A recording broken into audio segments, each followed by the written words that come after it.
Dear friends, next article is metabolism. बऱ्याच वेळा आपल्याला टीचर शिकवत असताना आपल्या बॉडीमध्ये मेटाबॉलिक ऍक्टिव्हिटी घडतात असं म्हटलंय, तुम्ही ऐकलेलं आहे. परंतु ऍक्च्युअल मेटाबॉलिझम म्हणजे काय? इथं तुम्हाला फोटोग्राफ दिसतोय, अनेक रिॲक्शन होत आहेत. काही रिॲक्शन मध्ये कॉम्प्लेक्स कंपाऊंडचं ब्रेकडाऊन होऊन सिंपल कंपाऊंड बनतायत, काही मध्ये सिंपल कंपाऊंड कंबाईन होऊन कॉम्प्लेक्स कंपाऊंड बनतायत. या टोटल सर्व रिॲक्शन ज्या होतात त्या रिॲक्शन्सनाच आपण म्हणतो metabolic reactions. So some of the total reactions takes place in cell or body called as metabolism. Some म्हणजे SUM. एकूणच बॉडी मध्ये सेल मध्ये होणाऱ्या सर्व रिॲक्शन्स म्हणजे मेटाबॉलिक रिॲक्शन्स. या मेटाबॉलिझम मध्ये पहा, metabolism is equal two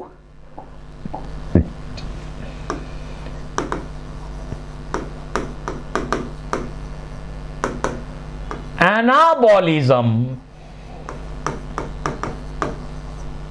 plus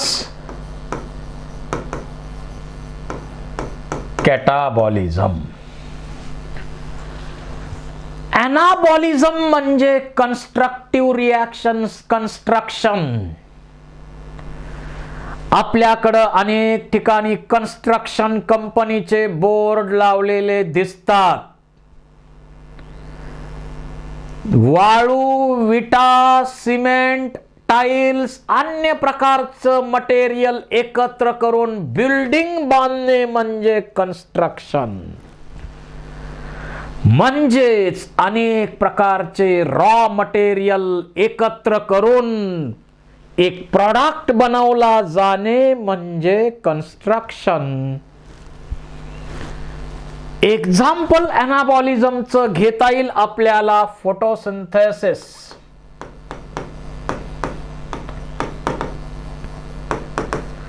कारण यामध्ये 6CO2 plus 12H2O in presence of light and chlorophyll, it give rise to C6H12O6 plus 6H2O plus 6O2.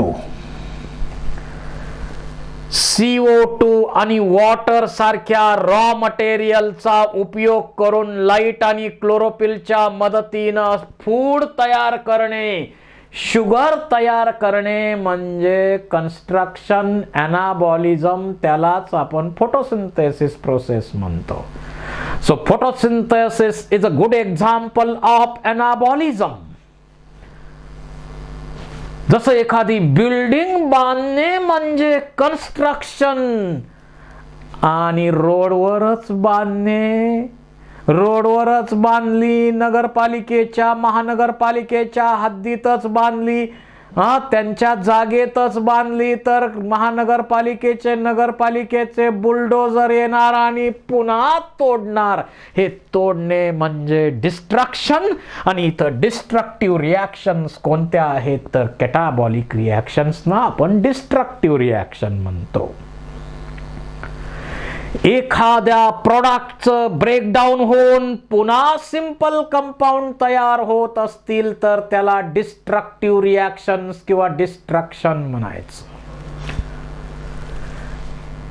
Aerobic रिस्पिरेशनचा विचार केला. एरोबिक रिस्पिरेशनचं इक्वेशन आपण इथं लिहूया. C6H12O6 plus 6O2 in presence of various enzymes, it breaks into 6CO2 plus 6H2O plus 38 ATP molecules. Complex कंपाऊंडचं breakdown करून पुन्हा simple compound बनवणे, या प्रोसेसला म्हणायचं डिस्ट्रक्टिव्ह रिॲक्शन्स किंवा कॅटाबॉलिक रिॲक्शन्स. आणि कॅटाबॉलिक रिॲक्शन आणि ॲनाबॉलिक रिॲक्शन मिळून काय बनतं तर मेटाबॉलिझम, मेटाबॉलिक रिॲक्शन्स. जसं amino acid amino acid amino acid amino acid amino acid amino acid linked by peptide bond to form protein, anabolism. प्रोटीनचं ब्रेकडाऊन होऊन पुन्हा अमिनो ऍसिड सुट्टे होणं, catabolism. Monosaccharide monosaccharide joins to form polysaccharide, anabolism. Polysaccharide breaks into monosaccharide, catabolism. Metabolic process ज्या होतात सेलमध्ये या दोनच प्रकारच्या आहेत. दोनच प्रकारच्या आहेत, एक तर ॲनाबॉलिक रिॲक्शन्स किंवा कॅटाबॉलिक रिॲक्शन्स.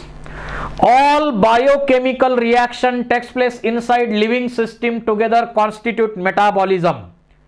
जसं removal of CO2 from amino acid to form amine, removal of amino group in nucleotide base, hydrolysis of glycosidic bond, या सर्व मेटाबॉलिक रिॲक्शन आहेत. इथं फोटोग्राफ दाखवलाय TCA सायकल, मेटाबॉलिक रिॲक्शन आहे. TCA सायकलचा काही पार्ट ॲनाबॉलिक रिॲक्शन साठी पार्टिसिपेट होतो आणि काही रिॲक्शन मध्ये तयार झालेले कंपाऊंड जे आहेत ते कॅटाबॉलिक ऍक्च्युअली कॅटाबॉलिक पाथवे येतो, परंतु काही रिॲक्शन मध्ये तयार झालेले कंपाऊंड प्रोटीन ॲनाबॉलिझम साठी वापरले जातात, फॅटी ऍसिड बनवायला वापरले जातात. त्यामुळं हा ॲनाबॉलिक पाथवे कॅटाबॉलिक पाथवे दोन्ही आहे, म्हणून ॲम्फिबोलिक पाथवे त्याला आपण म्हणतो. The intermediate products of metabolic reactions are called as metabolite. जे intermediate compound बनतात त्यांना मेटाबॉलाइट म्हणायचं. Flow of metabolite in metabolic pathway has defined the rate and direction of automobile traffic. जसं ट्रॅफिक आपण रेग्युलेट करतो, त्यांचा मार्ग आपण रेग्युलेट करतो, तशा प्रकारे या मेटाबॉलाइट जे आहेत त्यांचा पाथवे आपण रेग्युलेट करू शकतो. This metabolic flow is called as dynamic state of body constituent. It is called as dynamic state of body constituents.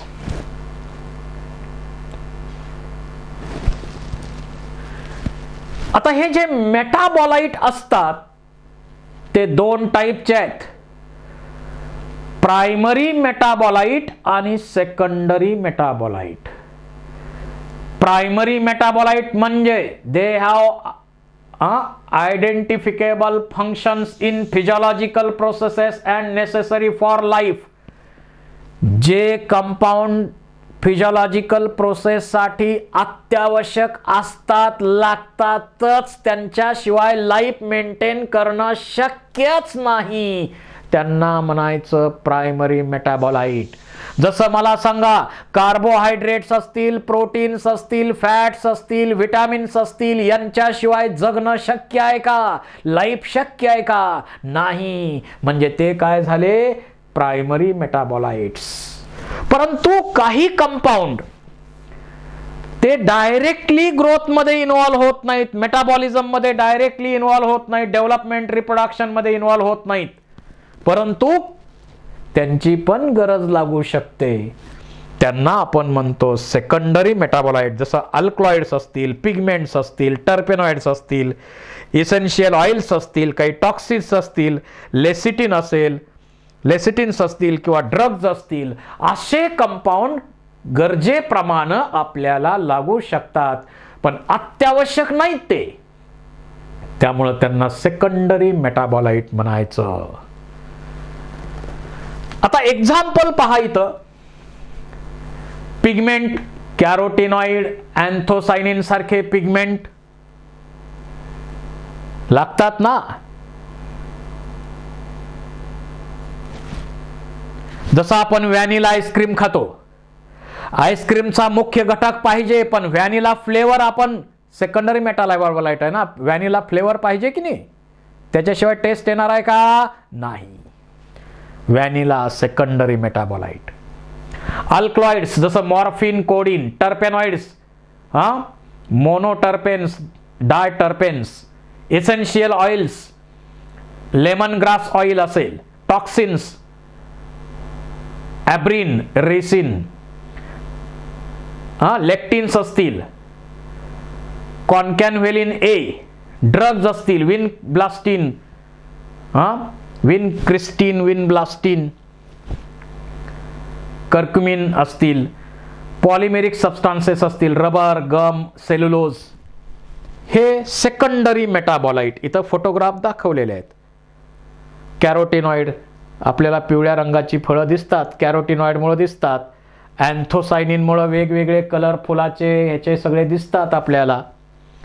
Morphine, आपूचं झाड आहे, आपूच्या झाडाचं हे फ्रूट आहे, याच्यापासून आपण आफू मिळवतो, मॉर्फिन मिळवतो, कोडीन मिळवतो.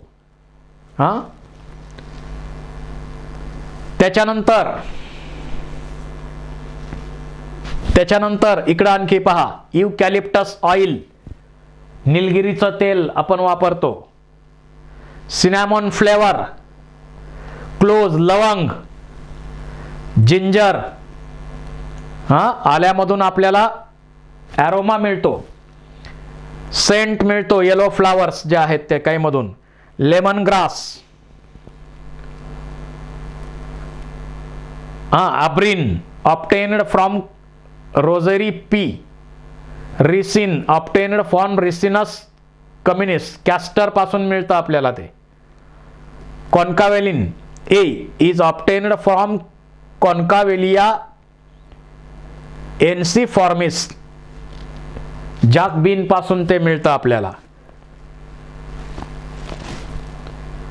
विनक्रिस्टिन, विनब्लास्टिन हे दोन अल्कलॉइड आहेत, हे दोन अल्कलॉइड आहेत सदाफुली. विंका रोजिया किंवा कॅथ्रॅन्थस रोझस आत्ताचं नाव त्याचं, याच्या रूट मधून हे दोन अल्कलॉइड आपल्याला मिळतात आणि ते अल्कलॉइड ब्लड कॅन्सर वरती उपचार म्हणून वापरले जातात.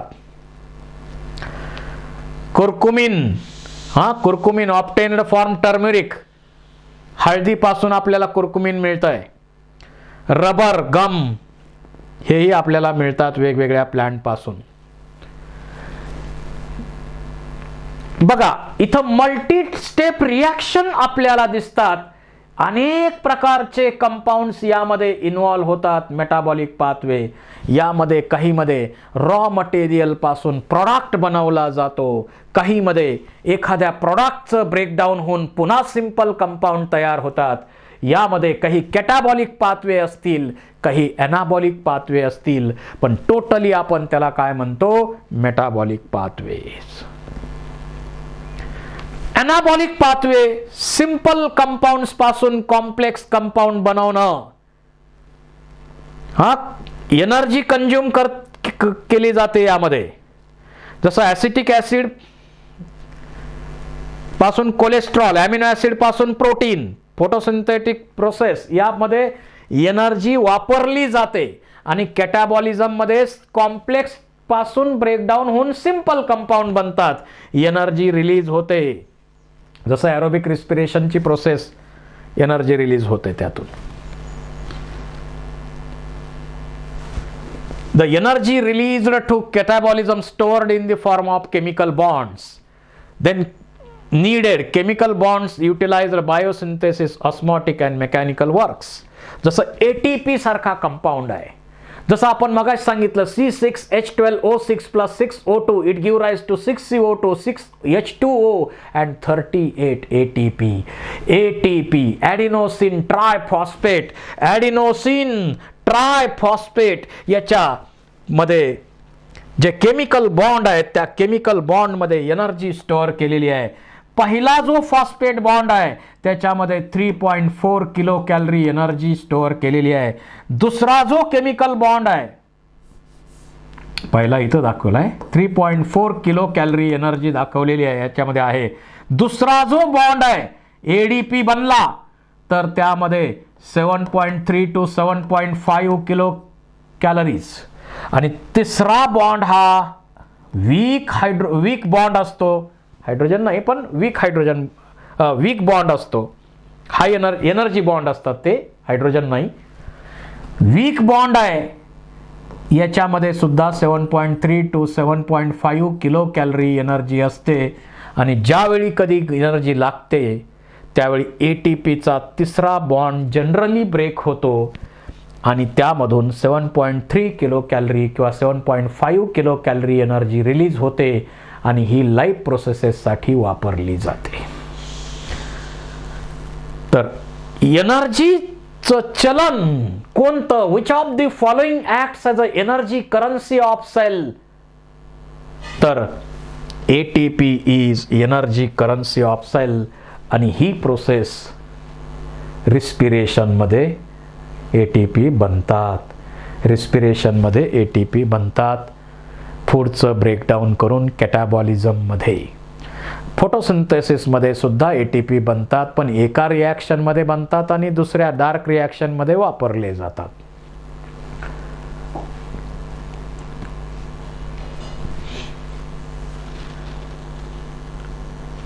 त्याच्यानंतर लिव्हिंग स्टेट.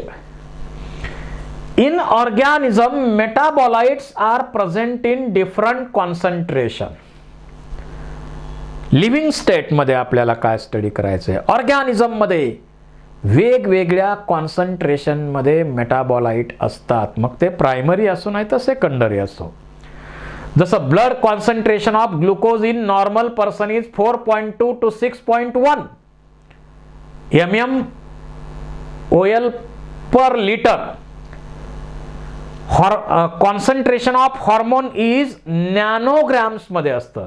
शुगरचं जास्त आहे पण याचं हॉर्मोनचं मात्र अतिशय मायन्यूट कॉन्सन्ट्रेशन असतं. म्हणजे प्रत्येक मेटाबॉलाइटचं कॉन्सन्ट्रेशन व्हेरिएबल आहे. The system at equilibrium cannot perform work. सगळेच जर सारखे प्रमाणात असतील तर सिस्टीम काम करेल का? नाही. सगळेच कलेक्टर असून चालेल का? नाही. कुणी तहसीलदार पाहिजे, कुणी मामलेदार पाहिजे, कुणी आणखी तलाठी भाऊसाहेब पाहिजे, कुणी शिपाई पाहिजे, तरच व्यवस्थित काम होतंय. नाही तर सगळेच कलेक्टर, सगळेच तहसीलदार, सगळेच मामलेदार, सगळेच डेप्युटी कलेक्टर जमतंय का? नाही चालणार. सगळ्या प्रकारचे पाहिजेत. तसं सगळ्या प्रकारचे कॉन्सन्ट्रेशन पाहिजे. लिव्हिंग ऑर्गॅनिझम वर्क कंटिन्युअसली, ते कॅनॉट रीच इक्विलिब्रियम. कधीच ते कॉन्स्टंट नसणार आहे, सतत काही ना काही चालू असणार आहे, त्यामुळे इक्विलिब्रियम कधी होणार नाही आहे. The living state is non equilibrium steady state to be able to perform the work. Non equilibrium आहे, सतत बदलत राहणार.